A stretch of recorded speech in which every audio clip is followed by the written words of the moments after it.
धन्यवाद धन्यवाद। ला एक आसन बिछाओ, बैठा दो, आओ बच्चा बैठो। आओ कैसे हो आप? कृपा है आप। बैठ जाओ, आसन में बैठ जाओ। इनको चुनरी पहनाओ, इनको दुपट्टा लाओ, इनको भी दुपट्टा लाओ। पूज्य गुरुदेव भगवान, अभी भगवान श्रीमन नारायण की प्राण प्रतिष्ठा हो रही है 7 से 10 फरवरी। अच्छा, गौरी गोपाल में।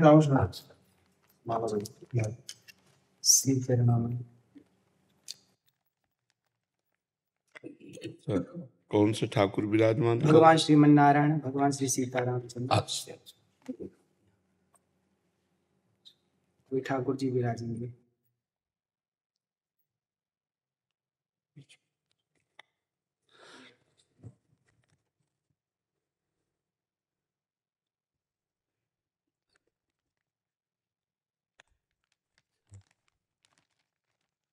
ये हमारे लिए लाया? जी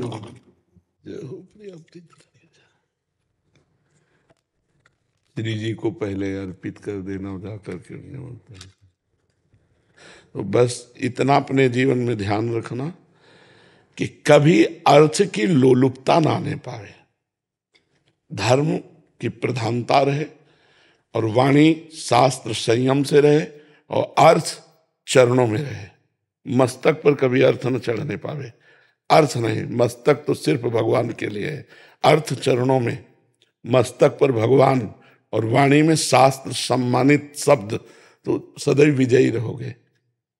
जहां कहीं हमारे अंदर अर्थ की प्रधानता आ जाएगी, दिमाग अर्थमय हो जाएगा, वहां हम हार जाएंगे। संसार में अर्थ ही सब कुछ नहीं होता, एक प्रतिष्ठा भी होती है।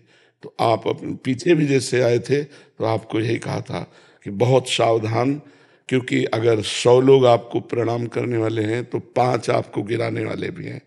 उन 5 के सामर्थ्य आप तक ना पहुंच पाए, इसलिए अर्थ प्रधानता मत रखना, सदैव धर्म का आश्रय रखना और वाणी से शास्त्र सम्मत, जो शास्त्र सम्मत नहीं थे, जैसे हमसे कोई पूछा तो हम कहते थे हमको ज्ञान नहीं, हमने संतों से सुना है, जो शास्त्र से पढ़ा है वो हम आपको बता देते, जो नहीं पढ़ा हमें नहीं ज्ञान। बस भगवत प्राप्ति की चर्चा कीजिए। जैसे कोई प्रश्न करता है तो ऐसे जरूरी नहीं कि हर प्रश्न का उत्तर हम दे दें।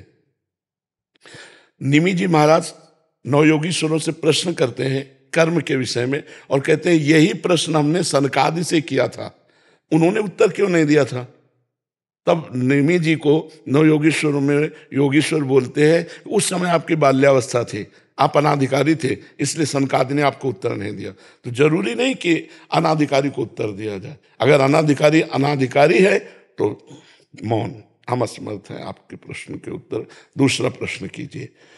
कहीं भी निमंत्रण हो, कहीं भी आपको बुलावा हो, पहले देखो कि मुझे यहाँ जाने से धर्म प्रतिष्ठा इस पे आंच तो नहीं आएगी। अगर आंच आ रही तो बिल्कुल ना। अगर हमारे धर्म की प्रतिष्ठा हो रही और हमारे समाज इस बात को प्रशंसा करेगी तो हम जाएंगे, अन्यथा नहीं जाएंगे। ये जीवन में आप कोई सहयोगी नहीं है आपका, भगवान के सिवा कोई सहयोगी नहीं है। जिसको तुम सहयोगी मानोगे वही तुम्हारी जड़ काटने की चेष्टा करेगा। तुमको अपने पैरों के बल खड़ा होना है, भगवान के बल से। हमारी बात एक सूत्र समझ लो, प्रश्न का उत्तर वही दो अधिकार के अनुसार, जानकारी के अनुसार। वो अधिकारी होना चाहिए, आपको जानकारी होनी चाहिए। आप वहीं जाइए जहां आपकी प्रतिष्ठा, आपके धर्म की प्रतिष्ठा में आंच ना आवे। अर्थ उतना भावना कीजिए जितने से सेवा सामग्री सब सुरक्षित चलती रहे, वो भगवान देते रहते हैं। उसके लिए ऐसे करने की जरूरत नहीं। अगर हमारी सात्विक प्रवृत्ति से यश प्रवृत्ति बढ़ रही तो कोई हानि की बात नहीं, लेकिन यदि वो थोड़ा भी गिर करके बढ़ रहा है यश, तो वो यश सम्माननीय नहीं होता। साधु सभा में यश वही सम्माननीय होता है जो धर्म के अनुसार और गौरव के अनुसार बढ़ता है। तो आप गौरववान बनिए और धर्मनिष्ठ बनिए, जो आपके जीवन को आगे और प्रकाशित करे। कोई सहयोगी नहीं, पहला शब्द याद कर लो। जिसे तुम सहयोगी समझ रहे हो वही तुम्हें नीचा दिखाने की कोशिश करेगा। आपको अगर उन्नतिशील बहुत समय तक टिके रहना है धर्म क्षेत्र में, तो आपको अपने पैरों के बल खड़े होना पड़ेगा। इसके लिए आपको परिपक्व रहना होगा, स्वयं परिपक्व रहना होगा। यश बढ़ने में वर्षों लगते हैं, धूमिल होने में 2 मिनट लगते हैं। 2 मिनट में सब चौपट हो जाता है। इसलिए जो भगवान ने आपको दिया है यश जो भगवान ने आपको पवित्रता दी उसका निर्वाह आप कीजिए, संयम से स्वयं रहिए।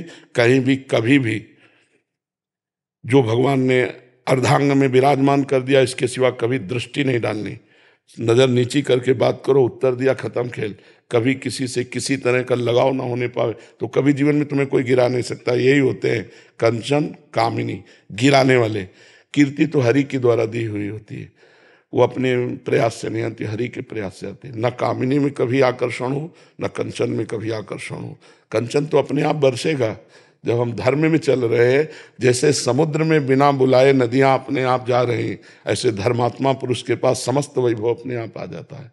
खूब आनंदित रहो, प्रसन्न रहो और हमारे सनातन धर्म को आगे बढ़ाओ। जब कभी कोई सत्संग करो उसमें नाम की प्रधानता जरूर करो, क्योंकि कलयुग में केवल नाम के द्वारा कल्याण हो सकता है। शास्त्रीय सिद्धांत भी है, कृत्युगे ध्यायते विष्णु त्रेतायाम जयते मखई द्वापरे परिचर्यायाम कलो तद्धर कीर्तनात्। हरि कीर्तन के सिवा कुछ नहीं है।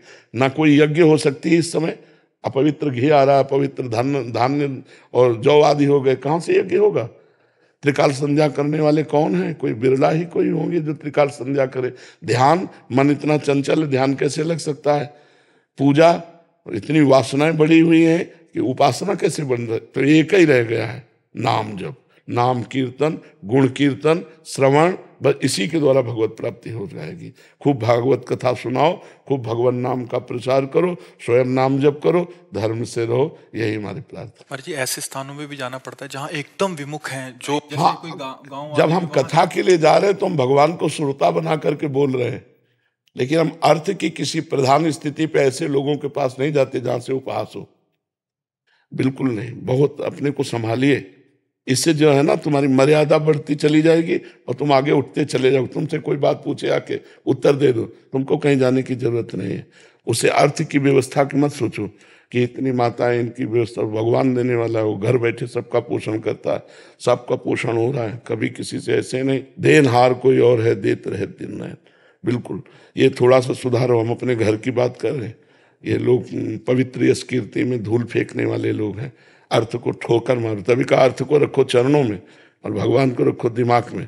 निर्वैर हमारा जीवन होना चाहिए। तो ये बहुत बड़ी क्षमता है और बहुत बड़ा यश है, दोनों को संभाल लो। अब ऐसी जगह मत जाना जहाँ जाने से थोड़ा भी कोई विक्षेप करे, थोड़ा भी कोई तुम्हारे ऊपर अंगुली उठावे। घर बैठे सब होगा, हमारी बात मान ले, घर बैठे सब होगा, अपने आप सब आएगा, तू चिंता मत कर, तू आगे बढ़ और भगवान सहयोगी है। हमें ये बहुत अच्छा लगा कि जैसे सैकड़ों माताएं हैं ना, बहुत उत्तम बात है बच्चा। बूढ़े बाड़े इनकी कोई सेवा नहीं कर रहा, जैसे सेवा करना बहुत बड़ी बात है बच्चा। इससे भगवान बहुत जल्दी प्रसन्न होते हैं। एक तो वयोवृद्ध और एक जिनकी कोई सेवा नहीं कर रहा, उनकी सेवा जो करने का तुम्हें सौभाग्य मिला, बहुत बात है। और भगवान ऐसी जगह अर्थ अपने आप भेजते हैं। तुम चिंता मत करना कि सैकड़ों माताएं, इनका भरण पोषण के लिए हम कहीं जान, ज्यादा परेशान मत हो, अपने आप सारी व्यवस्था होती है। जो धर्म से चलता है, परोपकार करता है, जो भगवान का यश गाता है, अपने आप व्यवस्था होती है। तुम उसकी चिंता मत करना, तुम अपनी निष्ठा पे रहो। और स्वयं संध्या करते हो, गायत्री जप करते हो? हाँ, स्वयं करना, कम से कम 2 बार की संध्या तो करना ही। और कुछ मंत्र गायत्री के जरूर जपना, क्योंकि उसके द्वारा बुद्धि प्रकाशित होती है। शास्त्र सम्मत ज्ञान जो होता है ना, वही लोगों को आकर्षित करता है। तो गायत्री माता भगवान श्री कृष्ण का ही स्वरूप है। तो श्रीमद् भागवत श्री कृष्ण का वांग्मय स्वरूप है। तो गायत्री की कृपा से भागवत में प्रवीणता आएगी। तो दोनों काल सूर्य को अर्घदान करना और गायत्री जप करना और मुद्राओं के द्वारा संध्या को पुष्ट करना।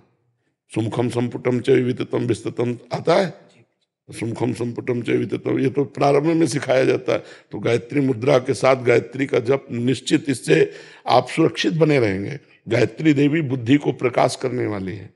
ठीक है बच्चा? कल रात्रि को गुरु जी सुबह स्वप्न में भगवान श्रीमन नारायण का ठाकुर जी विराजित थे मंदिर में, और स्वप्न में भगवान जी के पास जाना हुआ। भगवान जी मंदिर से बाहर आए और गोद में आकर के बैठ गए। ये स्वप्न जब से मैंने देखा तो बस दिन रात वही चलता। हाँ, बहुत कृपा है। ऐसा लगता भगवान जी ने कहा कि हमें खीर और कढ़ी खिलाओ। जी। तो ठाकुर जी अभी भगवान जी विराजेंगे ना, जी। तो मैंने बोला कि सबसे पहले ठाकुर जी को वही भोग लगाएंगे। नहीं, पवित्र हृदय में भगवान का प्रकाश होता रहता है। आप बहुत पवित्र हृदय वाले हो, बहुत सावधानी से बस चलते रहो, क्योंकि ये बात हमारी पकड़ लेना, कोई तुम्हारा साथी नहीं है, भगवान के सिवा कोई साथी नहीं है।